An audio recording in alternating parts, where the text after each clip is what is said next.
Sebelum kalian menyaksikan video ini, silakan tekan tombol subscribe dan aktifkan lonceng notifikasinya agar tidak ketinggalan info menarik lainnya. Baik, selamat pagi pemirsa. Masih bersama dengan saya di Dorcas di sajian Fintalk kali ini. Dan di segmen kedua ini kita membuka telepon untuk pendengar setia Radio Guntur yang mau menyampaikan pendapatnya, aspirasinya, atau pertanyaan terkait topik kita kali ini. Langsung saja telepon di 23455. Jadi bisa langsung telepon ke sini. Ya, karena belum ada yang masuk ya. Jadi bisa kita tanya-tanya lagi nih Bu Trisna ya. Ya, Bu, jadi kalau pengalaman gitu Bu ya di zaman dulu banget gitu juga ya Bu ya. Baru-baru ini lah. Ya. Tapi kalau kita ngelihat ibu gitu ya, mama yang dulu pakainya sistem amplop gitu Bu ya. Sistem amplop yang kalau dapat uang 500.000 gitu misalkan dari bapak, dari sang suami. Nah, masuk tuh ke amplop. Nah, kalau dibandingkan dengan sekarang yang bahkan gaji pun itu masuknya udah nggak amplopan sudah, lagi sistem betul. gajinya Bu ya, tapi gaji udah juga transfer gaji juga sudah menggunakan pemanfaatan teknologi.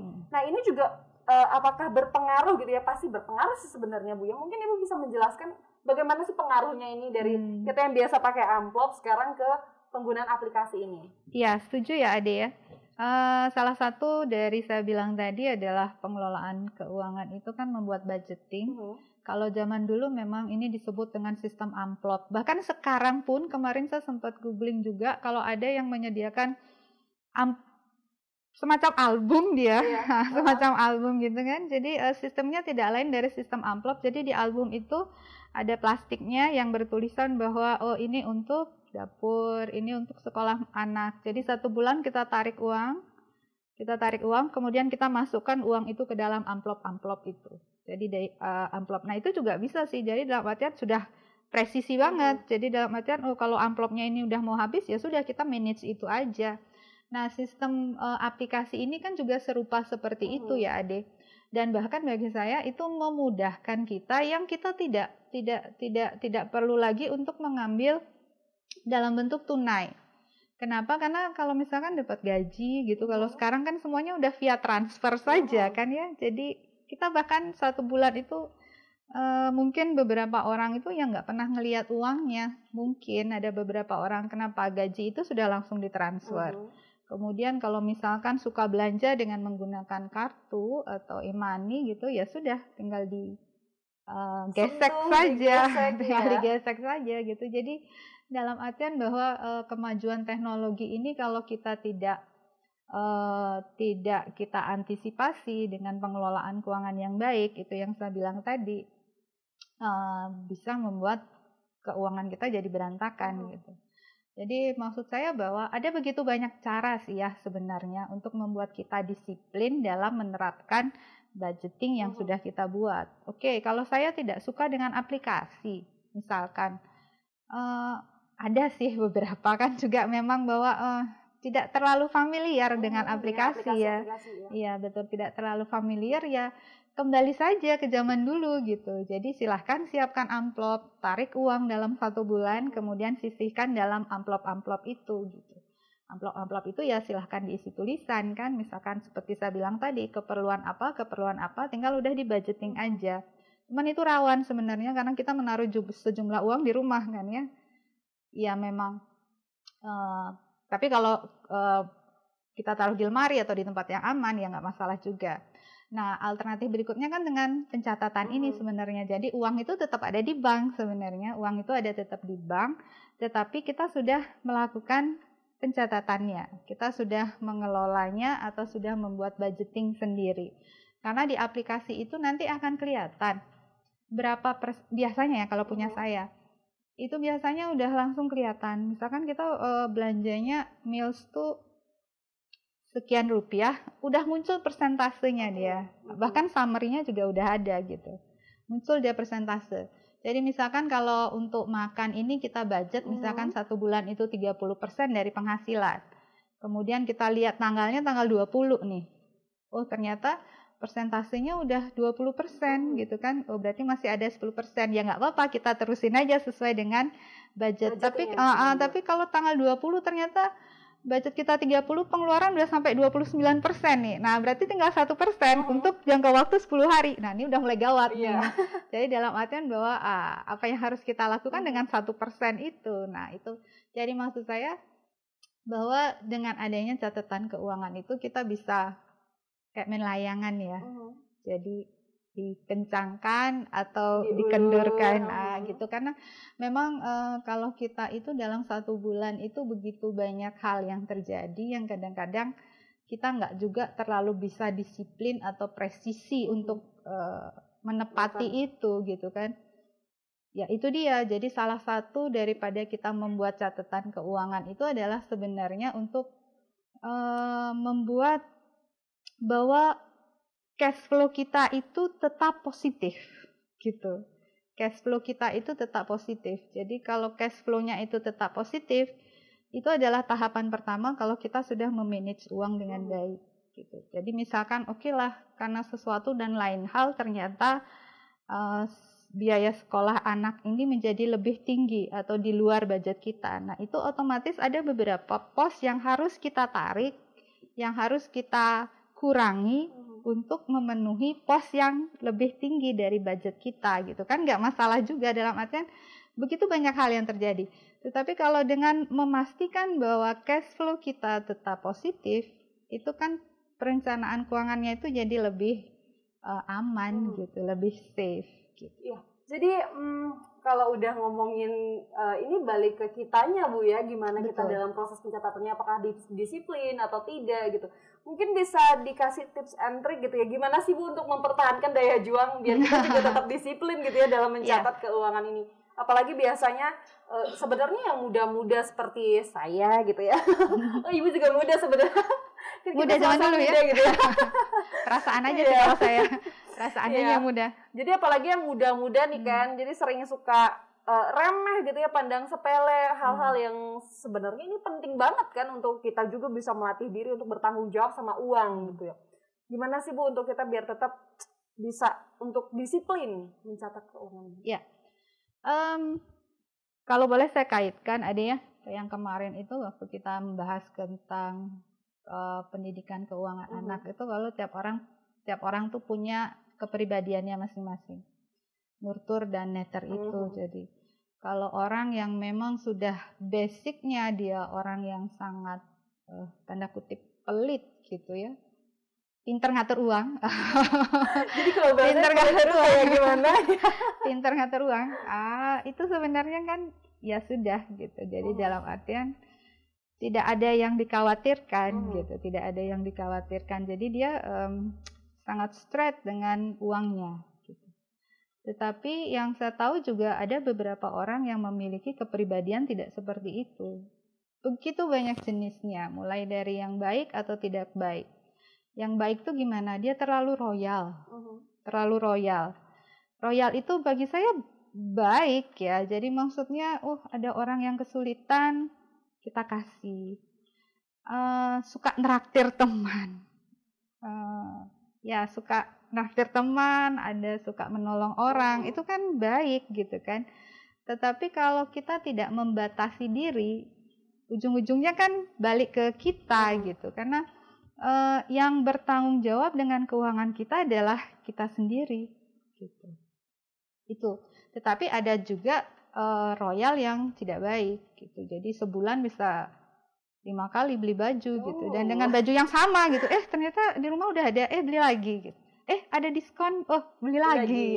Itu jadi keinginannya lebih besar dari kebutuhannya.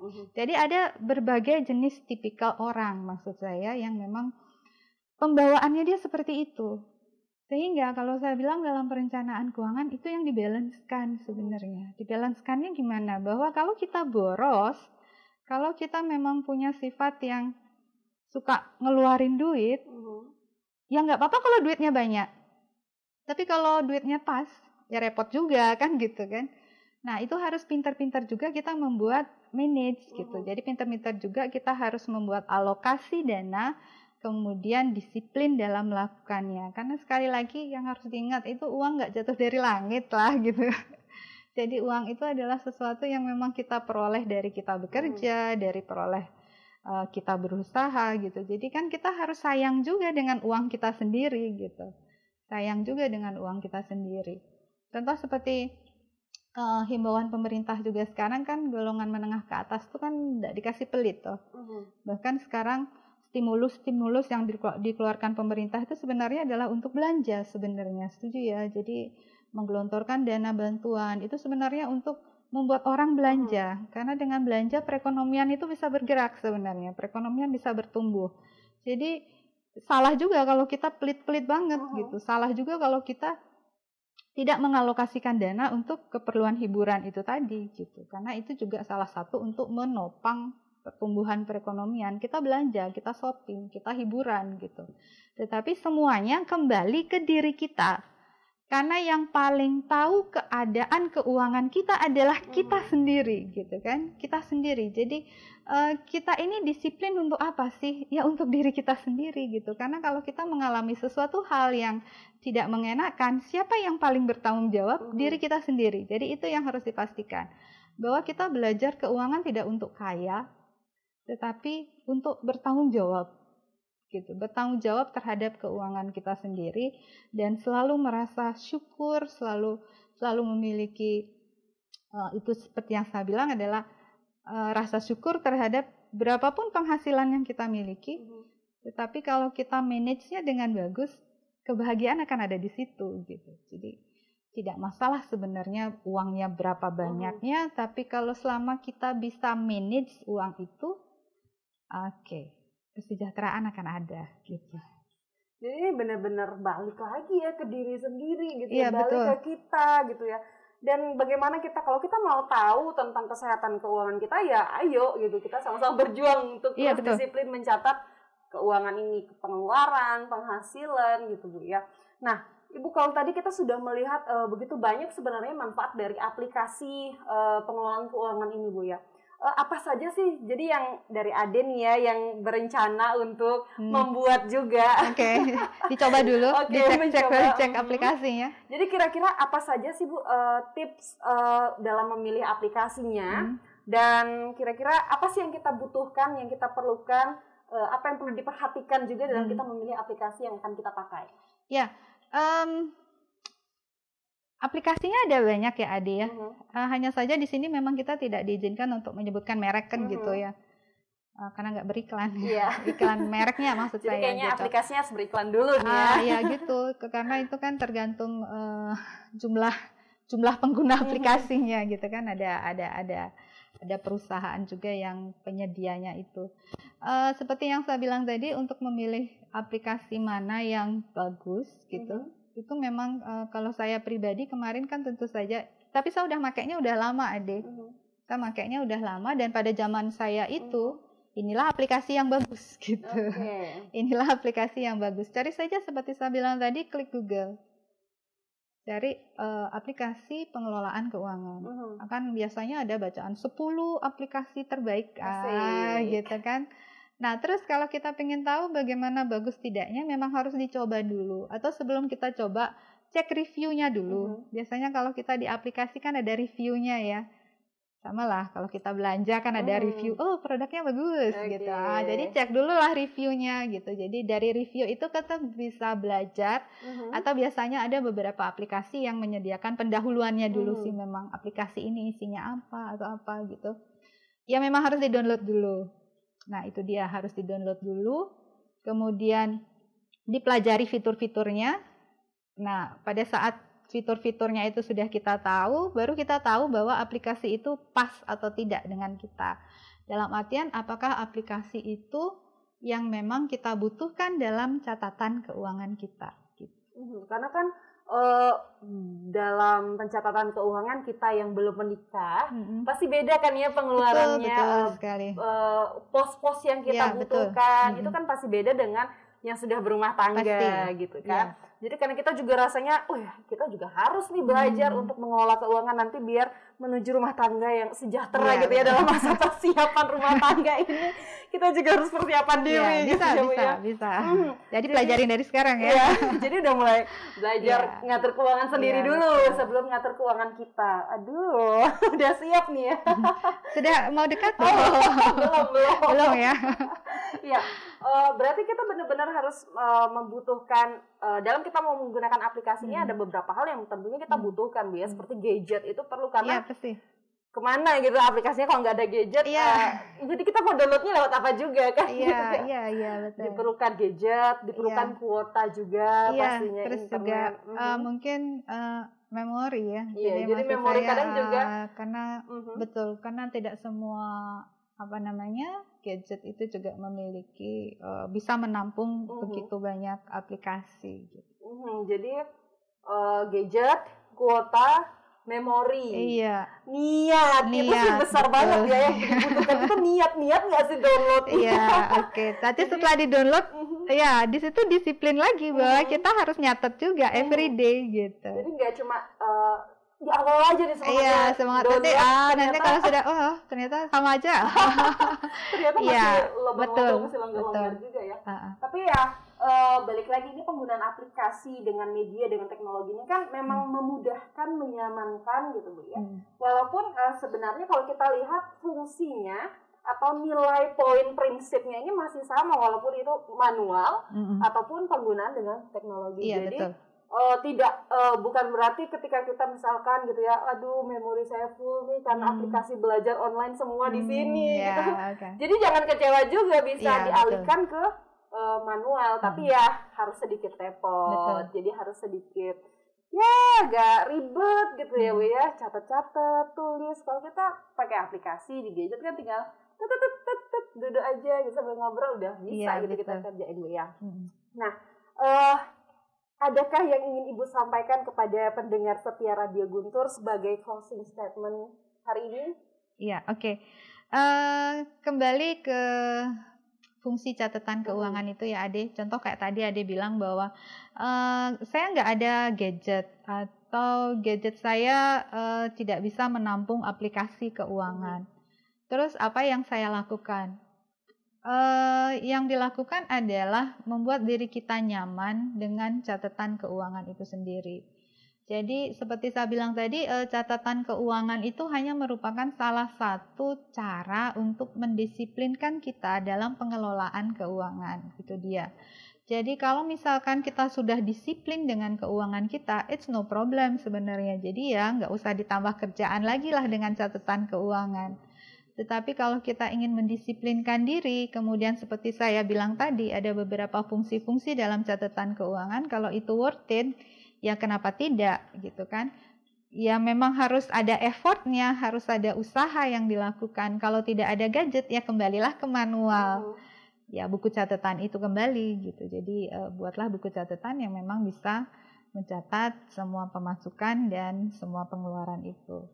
Terus tetapi kalau kita memiliki sumber daya dalam hal tadi, kita gadget ada, kemudian kuota nggak masalah gitu kan, terus memori juga ada, jadi sarana dan prasarananya itu ada, sehingga kenapa tidak kalau kita mencoba aplikasi keuangan ini, karena filosofinya dalam aplikasi ini adalah memudahkan kita, jadi menyamankan diri kita untuk melakukan suatu aktivitas. Nah, pada saat kita memilih aplikasi ini, seperti yang saya bilang tadi, ya memang harus dicoba-coba dulu. Nah, setelah dicoba-coba dulu, disesuaikanlah dengan kebutuhan kita sendiri. Nah, pilihlah yang memang aplikasi yang kalau misalkan cuma ibu rumah tangga kan perlunya cuma kas masuk dan kas keluar saja. Ya carilah aplikasi itu. Tapi biasanya di aplikasi itu ada begitu banyak informasi lebih yang mengajarkan kita untuk melakukan pengelolaan keuangan dengan lebih baik gitu. Jadi dalam artian bahwa pencatatan pengelolaan keuangan ini agak sulit dilakukan gitu. Tetapi kalau ada niat itu benar-benar memberikan manfaat yang bagus dalam pengelolaan keuangan. Jadi nggak ada salahnya dicoba gitu, nggak ada salahnya dicoba dulu lah. Nah setelah dicoba dulu dalam satu periode seperti saya bilang tadi, oke, kita bisa tahu nih berapa pendapatan, berapa pengeluaran kita. Dari pendapatan itu kita bisa membuat perencanaan, haruskah kita akan meningkatkan pendapatan atau pengeluaran ini yang harus kita press lagi supaya kesejahteraan di masa kini dan masa yang akan datang bisa tercapai. Jadi, ya, mungkin itu yang bisa disampaikan, Ade. Terima kasih untuk pembelajarannya hari ini, sharingnya hari ini ya Bu ya, tentang pemanfaatan teknologi dalam mengelola keuangan. Jadi pemanfaatan aplikasi ini dalam mengelola keuangan kita sehari-hari. Ya emang dirasa, apaan sih, gimana sih, ribet banget, toh juga ini uang saya, masuknya sekarang, keluarnya ntar, ya udah nanti kalau habis tinggal pikirin nanti lagi. Tapi kalau kita tadi dengarkan dan kita simak dengan baik bahwa ternyata pencatatan keuangan ini memiliki banyak sekali manfaat pemirsa. Jadi marilah kita bersama-sama mulai melatih diri untuk berdisiplin dalam mencatat keuangan. Jadi manfaatnya tidak hanya sekarang saja, tapi manfaatnya juga bisa kita nikmati nanti. Dan ini juga bermanfaat untuk kita melihat apakah sekarang keadaan keuangan kita sedang beres atau tidak beres. Jadi bisa segera kita benahi bagian mana sih yang sebenarnya nggak beres. Apakah pengeluarannya terlalu banyak ya, melebihi penghasilan, atau malah penghasilannya ternyata memang dirasa belum cukup untuk memenuhi kebutuhan sehingga kita harus kreatif dan inovatif untuk mencari jalan mendapatkan penghasilan lainnya. Ya, seru sekali pembahasan kita kali ini di Financial Talk edisi Senin 9 November 2020. Dan untuk pendengar setia Radio Guntur yang hari ini mungkin tidak sempat mendengarkan pembicaraan seru kita di FinTalk, jangan galau, jangan risau, jangan bersedih, dan jangan khawatir, karena bisa langsung datang ke kanal YouTube-nya Radio Guntur, karena video ini akan diposting di sana. Dan jangan lupa untuk like, komen, dan subscribe. Dan mungkin ada pertanyaan yang ingin disampaikan tentang materi kita hari ini, atau ada saran untuk apa yang akan kita bahas, dan ada pertanyaan-pertanyaan, langsung saja bisa tulis di kolom komentar. Saya Ade Dorcas, pamit undur diri, sampai jumpa di FinTalk selanjutnya.